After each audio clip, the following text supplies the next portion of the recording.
कुर्सी से उठे और एकदम तड़ाक से जनरल मैनेजर की गाल।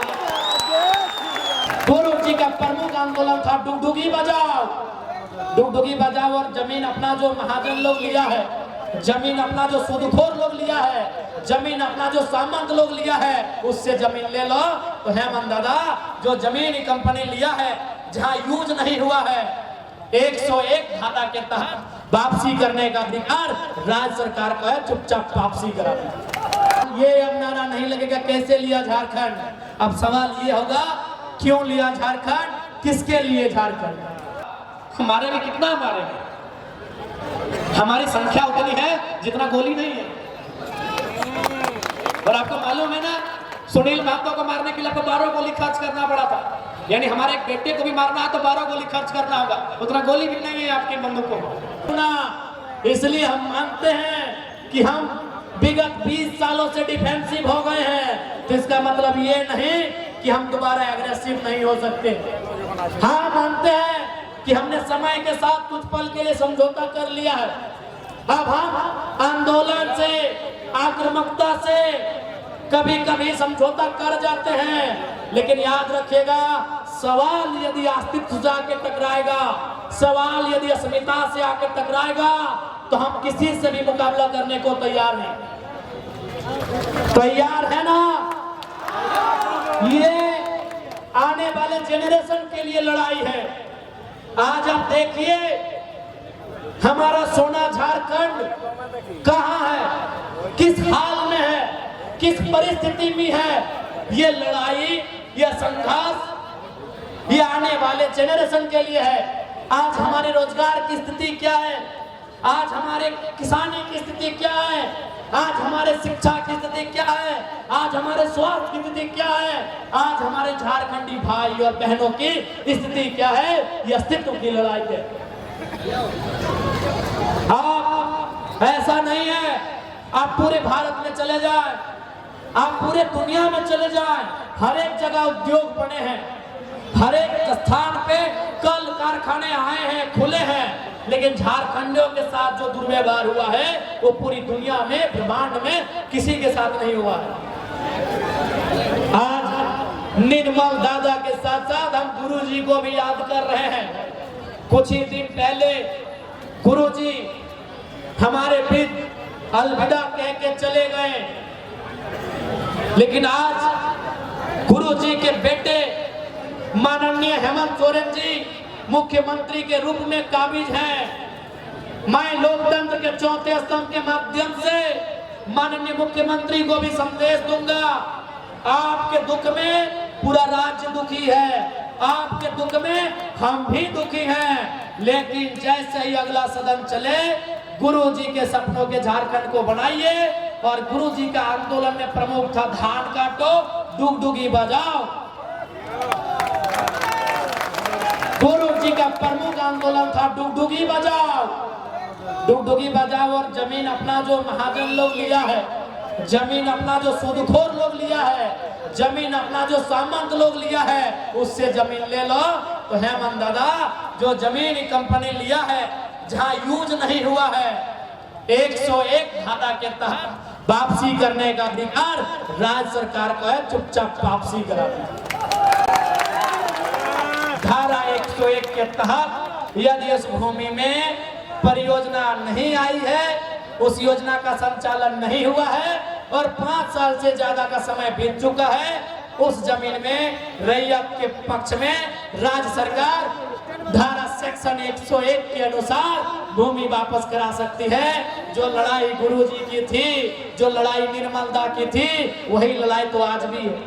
आज भी जमीन की लड़ाई है, आज भी खेत खलिहान की लड़ाई है, आज भी 1960 से चले आ रहे चाटिल डैम की लड़ाई है, आज भी डिमना डैम की लड़ाई है, आज भी सरायकेला जमशेदपुर में जिन उद्योगों ने हमारी जमीन लिया है उसके बदले मुआवजा नौकरी देने की लड़ाई है, आज भी वही लड़ाई है। इसलिए माननीय मुख्यमंत्री महोदय 100 के बाद जब सदन चले, आपको चाहिए गुरुजी के सपनों के दिशा में राज्य की सरकार को बढ़ना चाहिए और इस राज्य के हितार्थ के लिए नियम कानून आपको बनाना चाहिए।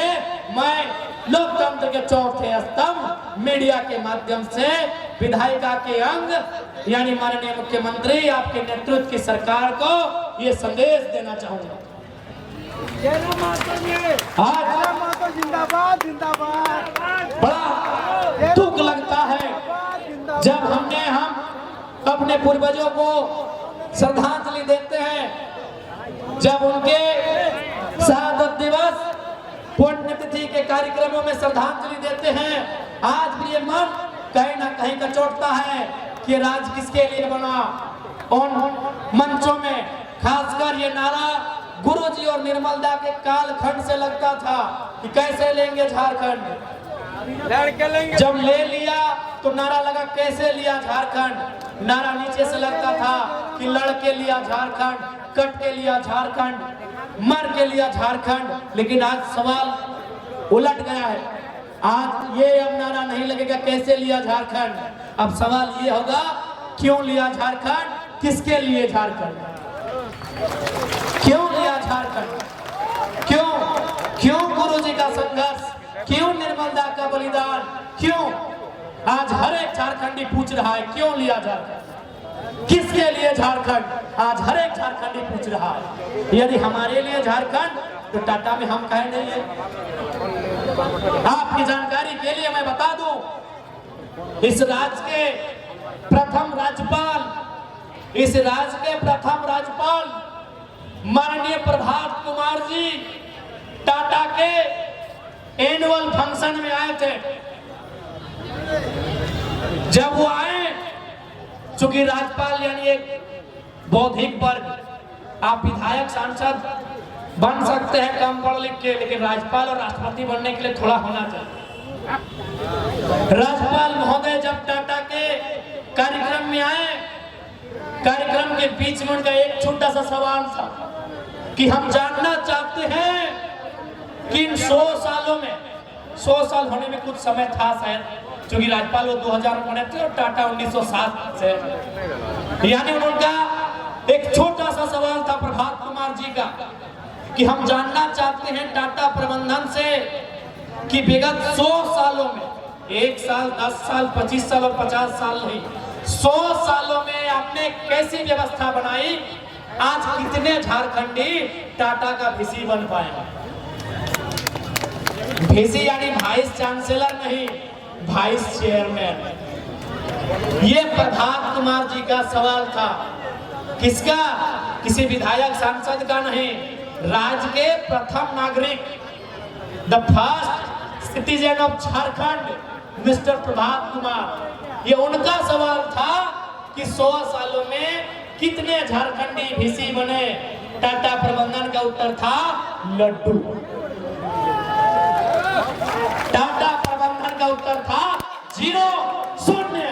प्रभात कुमार, माफ कीजिएगा, प्रभात कुमार जी ने, हमारे उस समय के तत्कालीन राज्यपाल महोदय ने मुंह में कह दिया कि आपने झारखंडियों का क्या विकास किया है, आपका उत्तर बता रहा है। आप होंगे दुनिया के लिए दयावान, आप होंगे कोरोना के काल में मोदी जी को 1000 करोड़ चंदा देने वाले, आप होंगे दुनिया में अपनी इज्जत शौकत बनाने वाले, लेकिन झारखंड के लोगों ने जो आपको जमीन दिया है उसके बदले में आपने क्या दिया है, एक बार हिसाब कर दीजिए सामने आके। आई हालांकि हिम्मत तो विधायकों का रहा नहीं, सांसदों का रहा नहीं, क्योंकि लोग कहते हैं कि शहीद शक्तिनाथ महतो की हत्या में टाटा वालों आपका योगदान था, इसीलिए अभी विधायक लोग डर जाता है। लेकिन जरा महतो थोड़ा पागलपन लेके आया, इसीलिए मुंह में बोलता है। लोग ये भी कहते हैं कि सुनील महतो की हत्या में 1-2% आपका योगदान था, क्योंकि सुनील महतो हमेशा विस्थापितों के मुद्दे में आपके जीएम लोग को पानी पिलाते थे। लोग ये भी कहते हैं कि रतिलाल महतो की हत्या में आप लोगों का योगदान था, इसीलिए अब थोड़ा विधायक लोग डर गया है कि टाटा कंपनी तो है ही है, साथ साथ में 2-4 को शूटर भी रखा है, शक्तिनाथ महतो के तर्ज पे उड़ा देगा कहीं। शक्तिनाथ महतो को आप नहीं जान रहे ना, सब जान रहा, जैसे आपके कोल्हान हमारे कोयलांचल में क्रांति दूत थे शहीद शक्तिनाथ महतो, उनके बारे में कहा जाता है टाटा के साथ एक मीटिंग हुआ था। जैसे आपके यहाँ टाटा जमशेदपुर है, हमारे वहाँ टाटा जमाडोबा, टाटा सिजुआ। लोग कहते हैं, बुजुर्ग लोग आज भी सुनाते हैं कि टाटा के साथ एक मीटिंग हुआ था कि हर एक साल 13 को झारखंडी को, यानी जिन्होंने जमीन दिया है उनको नया नौकरी देना होगा। शहीद शक्तिनाथ महतो उस समय नेतृत्व करते थे। शहीद शक्तिनाथ महतो कोलांचल के बहुत बड़े नेता थे। उनके साथ ये समझौता हुआ था कि प्रत्येक साल टाटा को परमानेंट नौकरी 13 को देना होगा। किसको? रैयत को। तो टाटा के जनरल मैनेजर, जिसको हम लोग जीएम बोलते हैं, ये 77 की बात है, उस समय की बात है। उनको बुलाया, बोला शक्तिनाथ बाबू आप काहे नौकरी मांग रहे हैं? आपको हम लोग, पता नहीं उस समय एम्बेसडर कार बोला गया था, शायद उस समय एम्बेसडर कार थी, उस समय स्कॉर्पियो फॉर्च्यूनर सब नहीं था। तो शायद, मैं शायद कह रहा हूँ, कंफर्म नहीं, एम्बेसडर कार थी या कोई कार थी। टाटा के मैनेजर ने कहा कि आपको हम लोग मंथली की सुविधा देंगे, आवास देंगे और एगो कार देंगे। लोग कहते हैं शहीद शक्तिनाथ महतो अपनी कुर्सी से उठे और एकदम तड़ाक से जनरल मैनेजर की गाल। मेरा उस समय जन्म नहीं हुआ था, ये मैं आपको सुना रहा हूँ। जो बुजुर्ग लोग कहते हैं, सीधे शक्तिनाथ महतो उठे अपनी कुर्सी से और ये चौड़ा तमाचा सीधे जनरल मैनेजर के गाल में। उस दिन के बाद पूरे प्रबंधन ने प्लानिंग किया और फाइनली सन 77 में शहीद शक्तिनाथ महतो को मार के धराशायी कर गए। इसलिए टाटा वाले आप होंगे महान। पता नहीं सुन रहे, ताज होटल भी आपका है, आप होंगे महान भाई, आप पैसा वाला भी होंगे। सुने हैं अभी आज के डेट में आपका प्रॉपर्टी 20 लाख करोड़ है, हम सुने हैं, आप होंगे महान। लेकिन झारखंड के लोगों ने आपको अपना कलेजा, अपनी मां समान जमीन दिया और आपने क्या दिया ये बताने की जरूरत नहीं है। हम क्या बताएंगे? प्रभात कुमार जी अभी स्वस्थ होंगे, मीडिया वाले उनसे जाके पूछ ले, कहीं तो होंगे अभी। ये आपने दिया है हमें, ये आपने हमें दिया है उद्योग घरानों, इंडस्ट्री वालों, कंपनी वालों, फैक्ट्री वालों, आपने हमें ये दिया है। आपने दिया होगा मोदी जी को 1000 करोड़ का चंदा और मोदी जी ने बोल दिया कि उसका हिसाब नहीं देंगे। हाँ, कोरोना के टाइम में दिया था चंदा 1000 करोड़, मोदी जी ने कह दिया उसका हिसाब नहीं देंगे, वो पीएम केयर फंड है। अब क्यों नहीं देंगे वो तो हम नहीं जानते हैं। दिया हुआ अपना चंदा, लेकिन हमने आपको जो दिया हजारों हजार एकड़ जमीन, कितना में दिया पता नहीं, वो तो जमशेदपुर वाले जानते हैं कितना में जमीन दिया है। हम तो जानते हैं कि उधर का जमीन उस समय 30 पैसा डिसमिल, 50 पैसा डिसमिल, 1.5 रुपया डिसमिल और हार्डली 3 रुपया डिसमिल, हार्डली 3 रुपया डिसमिल और न्यूनतम 30 पैसा डिसमिल हमने जमीन दिया है। अरे आप तो आज हजारपति से लाखपति, करोड़पति, अरबपति, खरबपति, पाद, सांग, नील, क्या क्या होता है, आप वहां पहुंच गए। लेकिन आज कभी आपने झांका है? आपने अपनी 20वीं मंजिल की इमारत की खिड़की से कभी झांका है कि हम आज की साल में हैं? आज ये एक विधायक का नहीं, झारखंड के हर एक परिवार का सवाल है कि हमने आपको दिया, आपने हमें क्या दिया, ये सवाल है। और जैसे जैसे समय बढ़ेगा ये सवाल और गहरा होता जाएगा, ये सवाल और तीखा होगा, ये सवाल और पिसेला होगा। हमारे में कितना मारे, हमारी संख्या उतनी है जितना गोली नहीं है। और आपको मालूम है ना, सुनील महतो को मारने के लिए 12 गोली खर्च करना पड़ा था। यानी हमारे बेटे को भी मारना है तो 12 गोली खर्च करना होगा, उतना गोली भी नहीं है आपकी बंदूकों में। दुनिया को मालूम है कि आपने सुनील महतो को मारने में 12 गोली का खर्चा किया था। तो हमारे बेटों के, इस मिट्टी के बेटों के सीने उतने ताकतवर हैं, दलमा की पहाड़ की तरह मजबूत है कि आप लोगों को 12 गोली खर्चा करना पड़ा था। इसलिए आपके पास अपने गोलियां नहीं है। कितना मारिएगा, हम पे ध्यान मत दीजिएगा, ताकि हमको कुछ हुआ तो फिर क्या होगा अपने झारखंड भी जानता है। इसलिए आज हमने फिर कहूंगा, फिर अपनी बात को दोहराऊंगा कि हम देश के पहले प्रधानमंत्री श्रद्धेय पंडित जवाहरलाल नेहरू के उस सपने के पक्षधर हैं जो कहते हैं कि आधुनिक मंदिर, हम आधुनिक मंदिर के समर्थक हैं, हम आपकी कंपनियों के भी समर्थक हैं, हम आपकी फैक्ट्रियों के भी समर्थक हैं, लेकिन उस धुएं के सख्त खिलाफ है। ना परमंडल में जो आयुक्त होते हैं, कमिश्नर साहब, उनके पास जाइएगा, नहीं पता नहीं आप चीफ सेक्रेटरी के पास जाइएगा, आप लोग कहाँ जाइएगा, क्योंकि पैसा आपका है, आप तुरंत मिल लेते हैं और गरीबों को इंतजार करना पड़ता है। लेकिन इस बार झारखंड स्पष्ट चाहता है कि अब हमारे साथ किसी प्रकार का जुल्म अगर हुआ तो हम इस बार इंतकाम करेंगे। इस बार हम अपने जवाब को अपने हिसाब से लेके आएंगे।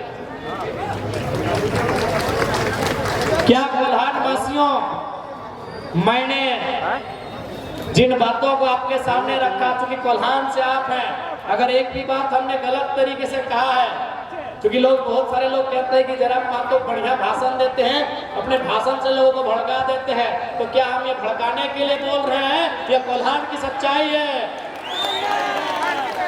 लोग कहते हैं कि जरा आप तो पीएचडी करने वाला स्टूडेंट है, बढ़िया बोलता है और बोल बोल के लोगों को भड़का देता है, तो कोल्हान वासियों आप बताइए, ये भड़काने के लिए है या कोल्हान की सच्चाई है?